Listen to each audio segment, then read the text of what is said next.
You're watching K34.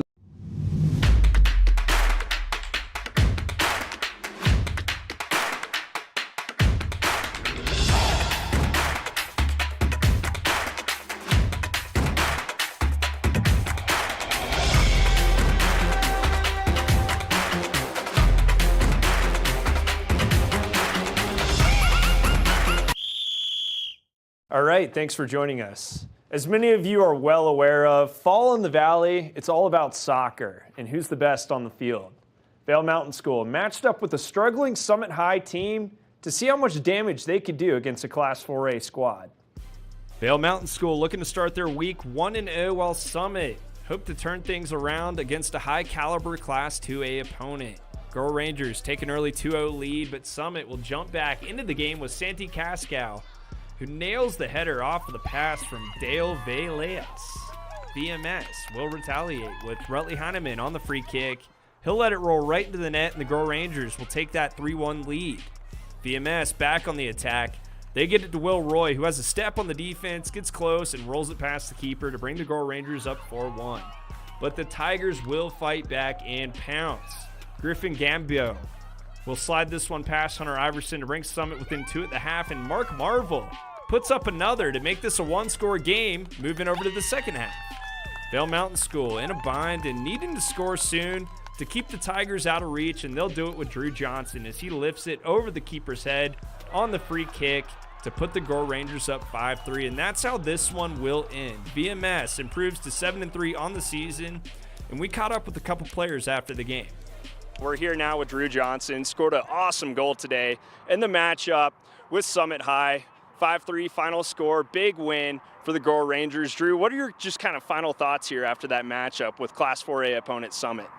I mean, we just played a great game with our team, great team ball, and it's just having trust with our teammates that leads us to our success.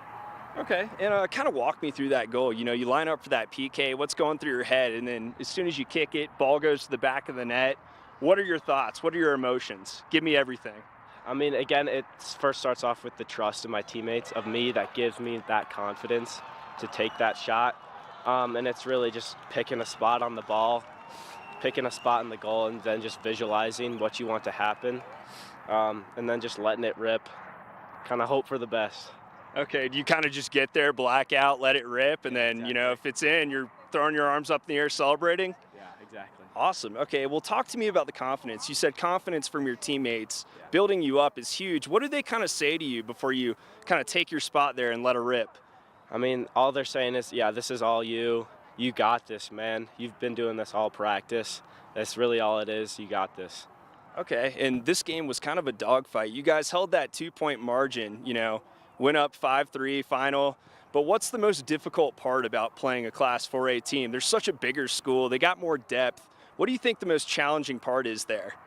I mean, with those bigger schools, it gets a lot chippier and a lot more physical. They got bigger guys, sometimes faster guys, but it's really our chemistry from our team that holds us together. I mean, every day in school, we see like each and every one of our teammates, and we talk. We're all friends, which I think may lack in those bigger schools. And we're just a really close team. Everybody likes everybody, and that kind of leads to our chemistry. So the camaraderie is just in school, on the practice field, and in games. It's always there. Yeah. Okay, what do you tell to, you know, maybe a fan or a player from another team that says y'all aren't legit? You get bailed out by the refs, you know, the full 9 with all the excuses. What do you tell them to convince them that you're legit, you have the talent, our record shows we're that team to beat? I mean, just look at our results and what we've been putting up against these big schools, and just come watch us play, I guess. And then we'll show you what we're really all about. Okay, and kind of dissecting this, you know, win over Summit High, you know, 5-3 final score. What did you really like from your team on both sides of the ball, attacking the goal and maybe defending the goal? It really starts with communication all the way, starting from the goalie. working all the way up to the strikers and even on the bench. It's just that talking and communication that leads us to be strong in our formation, that leads us to play better soccer. And you've got a great goalie down there in Hunter. You know, he's tall, he's got the physical for him, but he seems like a great communicator too. Is he just always in your ear wherever you are on the field? He's always talking. You can always hear him. All the feedback that he gives is perfect. It's a really good way of knowing if you're doing it well or if you're doing it wrong. And he really does that very nicely, which is great to have. Okay, and you know, Crested Butte coming up Friday, they're a high caliber opponent. What are you going to be focused on when you take the field over there in Crested Butte before playing them? It's really just starting out hot, coming out strong. If we come out on our heels, then it's kind of hard to get back in the game, you know. So games where we start off hot, it's really hard for the other team to kind of get a grip of it. So yeah, just coming out hot and working with our team well. Okay, and what do you kind of like about matching up with a Class 2A opponent, a higher caliber one, especially in Crested Butte? I mean, it really depends, but a team like Crested Butte, really good team. They've always kind of been good. We've had a lot of good matchups with them in the past, especially in the playoffs of last season. Bit of a shootout there, really exciting game. So I think it's just kind of focusing on just like playing with our teams and not worrying about them. Okay, and you got the better of Crested Butte last year in the playoffs. Do you think they're going to be remembering that when you take the field this Friday? 100%. That's all they're going to be thinking about, and that's all we're going to be thinking about as well. So it's going to get chippy. It's going to be a fun game.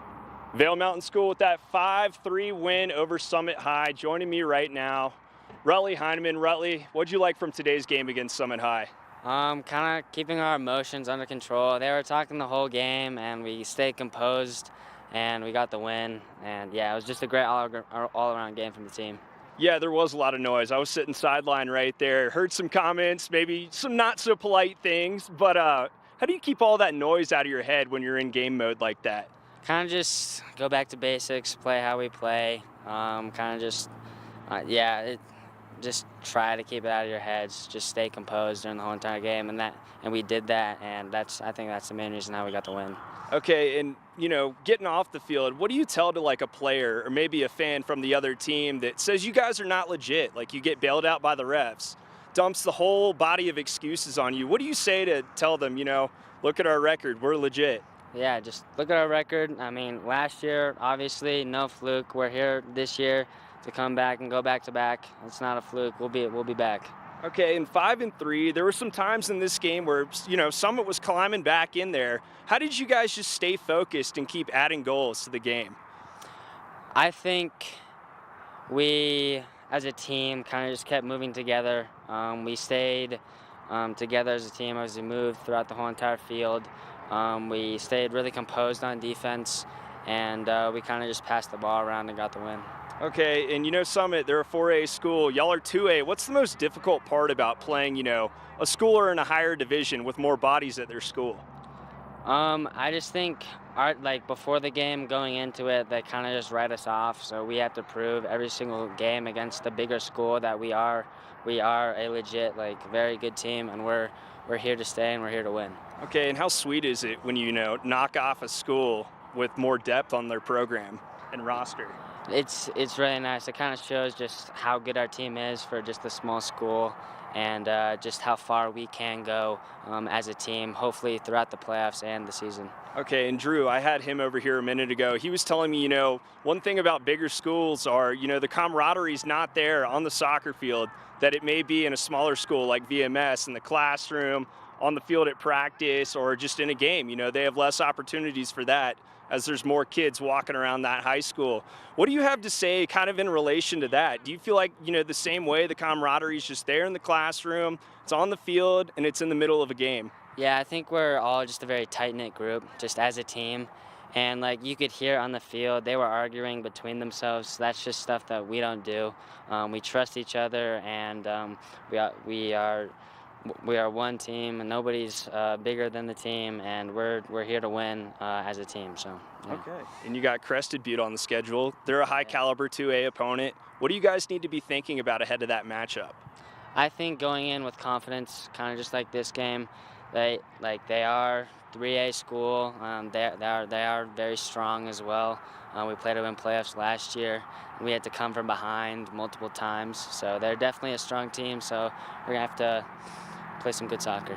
Okay, and I got to bring up last year too. Y'all fell behind in that game in the postseason, then you kind of brought your team back in it. Do you think they're going to be looking at you with the sour taste in their mouth come Friday? Definitely, yeah, definitely. But yeah, definitely. Awesome, Rutley. Anything you want to add today? No, that's it. Yeah, thank you. Gotta love Rutley Heineman. He's awesome to interview and a key component of the Gore Rangers. Looking now at some other scorers on the soccer field around the Valley, Battle Mountain knocked out Palisades 7-1 to improve to 9-1 on the season, while Glenwood Springs, on the other hand, fell short to Rifle 0-2, and they're going to drop to 5-3-1 on the year. We'll keep that scorebook rolling with some volleyball. Eagle Valley looking good against Steamboat Springs as they shut out the Sailors on enemy grounds 3-0 to improve to 12-4 on the year. Battle Mountain, though, in a bit of a slump, matched up with Glenwood Springs and fell 3-2, picking up their fourth straight loss.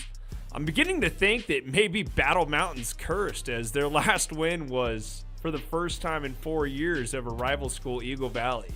Did they make a deal with the devil? Not sure, but they have a shot to turn it around Thursday against Palisade. Now we'll head over to the Diamond and check out this softball score. Eagle Valley, they played a solid season so far this season. They pick up their 11th win of the year over Cedar Edge, beating the Bruins 19-7. So big win there for the Devils.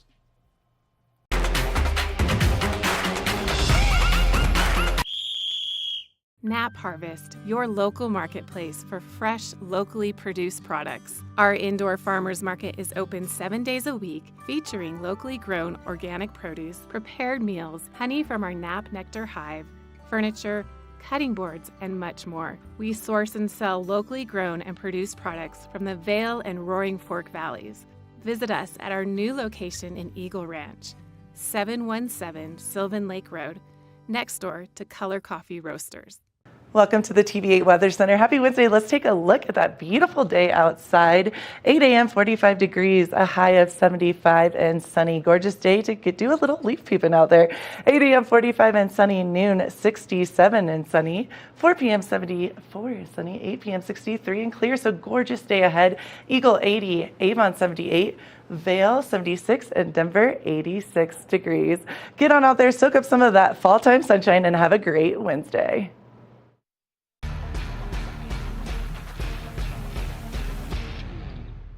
Do you love the outdoor lifestyle? Make sure you tune in every day at 8 p.m. to catch Scoreboard Nation. It's an outdoor lifestyle show dedicated to your 3 favorite mountain towns, Vail, Beaver Creek, Park City, and Reno, Tahoe. Join us for an incredible venture. Find us on TV8 Vail, Park City Television, or at thescoreboardnation.com. We can't wait to see you there.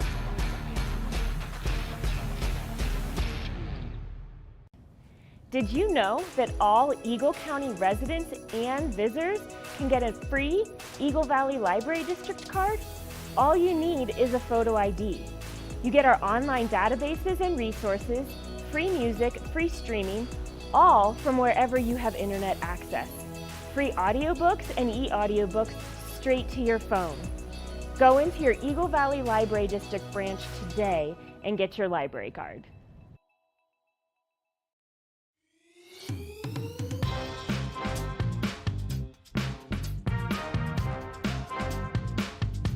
Thank you for watching Good Morning Vail. Have an amazing day. Get on out there, soak up that sunshine. We'll see you tomorrow right here for more Good Morning Vail. Bye, everyone. Hi, I'm Gretchen Bleshaw. You might recognize me from the Glitz and Glam with Gretchen. Maybe you hear my voice on the radio from time to time or see me out at a concert or two. I love concerts. If you see me out, the long mermaid hair, I'm almost 6 foot tall. It's hard to miss. Come and say hi, give me a high five, and make sure to watch me right here on TV8.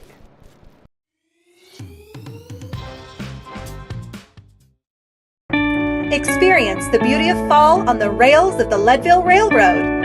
Take in the cool mountain breeze as you climb to 11,000 feet to watch the vibrant reds, oranges, and golds of fall come alive. Enjoy delicious hot beverages, learn some history, and relax with family and friends. Even your pets can enjoy a ride on the train. Offering daily trips, the weekend specials sell out fast. To secure your seat, book today at leadvillerailroad.com.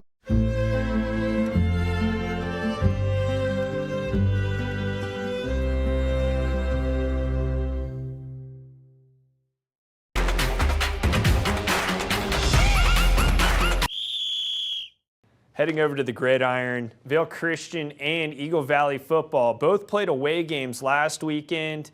Vail Christian ultimately fell to Front Range Christian 24-28. So, naturally, we had to head over to Edwards to catch up with head coach Tim Pearson to find out what the struggles were in that matchup with Front Range Christian, but also find out what the team's working on ahead of their matchup Friday. Well, it's week 6 for high school football here in the Centennial State, and Vail Christian, they've got a game coming up this Friday at 7 p.m. against Plateau Valley. They're sitting at 1-4 on the season. Vail Christian 2-2 on the year, looking to pick up their 3rd win of the year. Joining me right now, head coach Tim Pearson of Saints football. Coach, what are you guys kind of focusing on this week to get ready for that game on Friday? We're really focused on us. We felt coming out of that win with McClave, and then we tried to fix some things going into the Front Range loss. But it's really, we got to focus on us getting better at the little things. So kind of there's a lot of focus inward right now. Okay, focusing on a little more detail this week in practice. If you could go back to last week, dissect that loss against Front Range. What kind of went wrong there on that field in that game? Well, it's interesting. You watch the film, you review it. It's the same story from the week before where we came out with a win.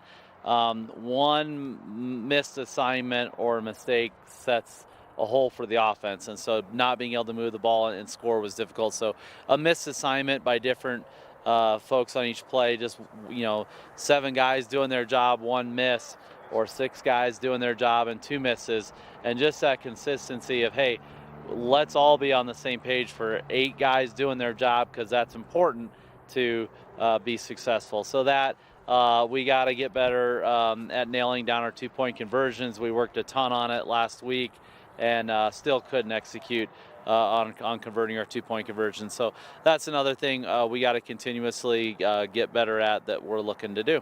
Okay, and a lot of coaches tell me that, those losses are pretty important because you learn a lot about your program, really, and those not so great outcomes. But what do you think you guys took away from that game that you could maybe implement in this one Friday? Oh, it's definitely, do less. We are a pretty much do less team, but we need to we call them our sainted 6 plays. It's a power, it's a counter, it's a sweep, it's an ISO, and we gotta execute those plays really, really well, and the rest of it. So that's kind of where we're at right now. And coming out of a loss like that, it really hurts. It really stings. Great credit to the other team. They had an excellent scheme and plan, showed us some things different from what we were expecting on film, but yet our blocking rules and assignments still answer all those things. So getting back to those rules, getting back to just knowing our assignments and executing.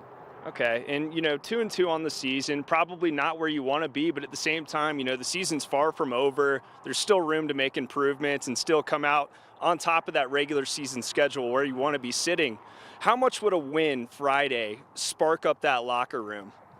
Oh, anytime you win, it's a good feeling. Anytime you lose, it's a bummer feeling. So I would say, yeah, a win would be huge. And so that's definitely our focus and the energy, and it's homecoming week for us, so all those distractions are going on. But yeah, it would be awesome. Okay, and with homecoming, like you just pointed out, some other little distractions going on maybe on campus before you hit the football field before practice. But what have you guys really focused on? What have you told your guys? Be thinking about this week. It's just getting back to those assignments and doing your job and not taking a play off or making sure that we're all on the same page for executing.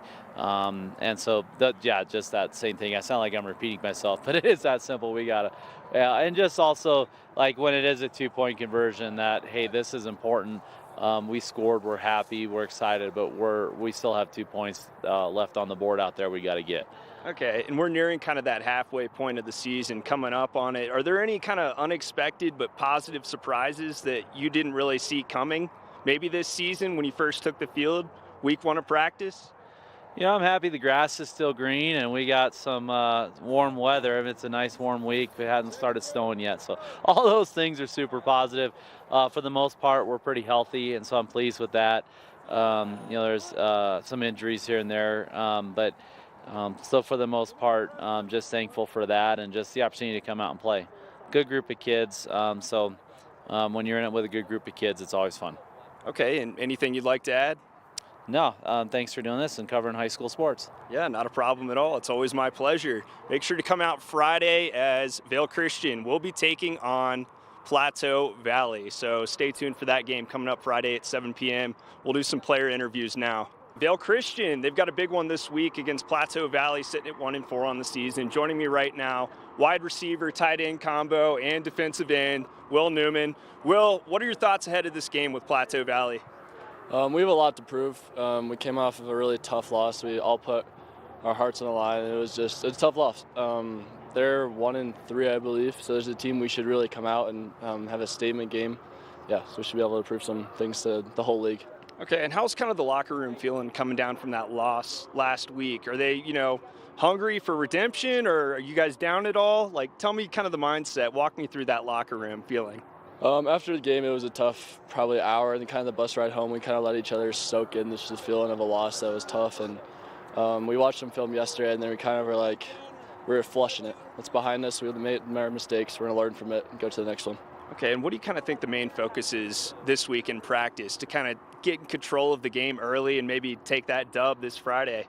It's an effort thing. We mentally have had a lot of mistakes, and it's just a lack of effort sometimes, and so we have to be able to flip the switch that we haven't found yet, but that's the focus this week, is find that switch. Okay, and we're nearing kind of that halfway point in the season. You guys have played 4 games. It's around week 6 or so. Any unexpected surprises maybe with the team that maybe are positive that you didn't expect to see this season? We have a lot more athletes than we thought we were going to have coming into this year, and we have so much potential. It's just we got to unlock it. And so, it's, like I said, it's finding that switch. Once we find it, I think we're going to be a scary team. Okay, and what aspects do having more depth have? A lot of things. It's good in a lot of ways because everyone can play every position, but at the same time, it makes it challenging sometimes because everyone has to kind of know everything. So there's good and bad with it, but we're excited for it. Okay, and with this game coming up against Plateau Valley, as soon as you step on the field, what do you want to happen from your team? Like I said, it's just an effort thing. We have to be able to give it our 100% the whole game. And when we do, I think we should really be able to blow this team out of the water. Okay, and back to that loss last weekend, what do you think you learned along the way in that loss? You learn a lot from winning, but I think you learn even more from some of those L's you take along the way. If you could just elaborate a little. For sure. Yeah, no, it's I think as leaders, we have to hold each other to higher accountability. Sometimes when we see someone miss a play, it's like, okay, whatever, next play. But I think we have to check in with each other. When someone misses a block, go over to them, constructive criticism. Yeah, it's just important as leaders. I think we have to hold each other to a different level because we're capable of that level. We just haven't been playing at that level yet. Okay, and at 2-2 on the season, probably not the way you guys wanted to start off the year in those 4 games, but at the same time, there's a lot of season left, plenty of time to turn that around. What would a win this week do for that locker room to get them fired up again? It's homecoming, so there'll be a lot of students in the crowd, and yeah, it's just it's our first league game, so we're still technically undefeated in league. So the goal is to go. We have basically all league games going out through the rest of the year. So win out the league games, be league champs, and then hopefully get a high seeding for playoffs. Okay, awesome. Anything you want to add? No, we're excited for the rest of the year. All right, let's go Saints then. Stay tuned for Friday night as Vail Christian. They got an important game this Friday, 7 p.m. right here on the field across from the high school. Make sure you come out and support. Now, after starting their season off in perhaps the most unexpected way, Colorado football fell for the first time this season to Pac-12 foe Oregon. The 10th-ranked Ducks hosted the 19th-ranked Buffs for what turned into a beatdown in Eugene as Colorado fell to Oregon 42-6. The team will focus their attention on a matchup with 8th-ranked USC back home in Boulder, only they may be doing it without their star defensive back Shiloh Sanders. He suffered from an undisclosed injury in Saturday's loss, but Coach Prime, in a presser Tuesday, remains optimistic for his son's return this weekend. Now taking a look over at the Week 5 AP Top 25 poll. Colorado no longer in the conversation after that huge loss on the road in Eugene, but listed below in receiving votes to get back in, along with Air Force, who's undefeated on the year at 4-0. Air Force, they're going to match up with San Diego State on Saturday after coming off a huge win over San Jose State last Friday. The Falcons take on the Aztecs Saturday at 6 p.m.